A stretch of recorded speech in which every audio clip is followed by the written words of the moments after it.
IVF എന്ന് പറഞ്ഞാൽ in vitro fertilisation. അതായത് ശരീരത്തിന്റെ ഉള്ളിൽ നടക്കുന്ന കാര്യം നമ്മൾ പുറത്ത് വെച്ചിട്ട് ഈ ഫെർട്ടിലൈസേഷൻ പ്രോസസ്സ് പുറത്ത് വെച്ചിട്ട് ചെയ്യും. ഓക്കെ. അപ്പൊ നോർമലായിട്ട് ഒരു സ്ത്രീയുടെ ശരീരത്തിനുള്ള ഒരു മാസം ഒരു എഗ് ഒരു 2 എണ്ണം ഉണ്ടാവും. ഓക്കെ.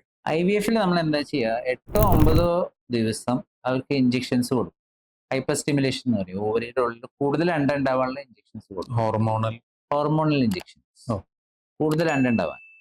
ആ അണ്ട ഉണ്ടായി കഴിഞ്ഞാൽ ഈ സ്കാനിങ് മുഖേന തന്നെ ഒരു സൂചി വെച്ചിട്ട് ശരീരത്തിൻ്റെ ഉള്ളിൽ നിന്ന് അണ്ടം വലിച്ചെടുക്കാം. ചെറിയ പ്രോസസ്സാണ്. ചെറിയ ഉറക്കി കിടത്തിയിട്ടാണ് ചെയ്യുക ഈ പ്രോസസ്സ്. ഒരു 5 മിനിറ്റിന്റെ പ്രൊസീജിയറാണ്.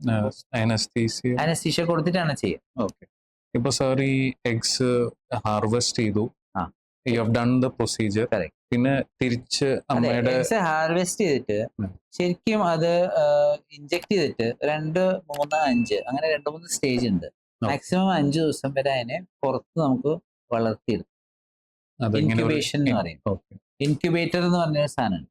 അതിൻ്റെ ഉള്ളില് ഒരു കൺട്രോൾഡ് ടെമ്പറേച്ചറിനുള്ള അതിങ്ങനെ വളർന്ന കാണാന്ന് പറഞ്ഞാൽ നമുക്ക് നോക്കിയാൽ കാണുന്നത് 2 സെല്ല്, 4 സെല്ല്, 8 സെല്ല് അങ്ങനെ 5 ദിവസം വരെ അതിനെ വളർത്തിയെടുക്കും.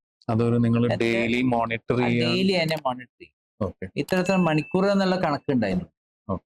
എന്നിട്ട് വളർത്തിയെടുത്തിട്ട് അത് ഒപ്റ്റിമം ആകുമ്പോൾ ചിലർക്ക് 3-ാമത്തെ ദിവസം, ചിലർക്ക് 5-ാമത്തെ ദിവസം അതിനെ തിരിച്ചു വെക്കും. ഇപ്പൊ നമ്മൾ വെച്ചില്ല എന്ന് വിചാരിക്കുക, വെക്കണ്ട അല്ലെങ്കിൽ എക്സ്ട്രാ വന്നു എന്നുണ്ടെങ്കിൽ ഈ ഭ്രൂണത്തിനെ ഇനിയിപ്പോ പിന്നെ എഗ് എന്ന് പറയില്ല, പിന്നെ എംബ്രയോ എന്നാ പറയാ, ഭ്രൂണം.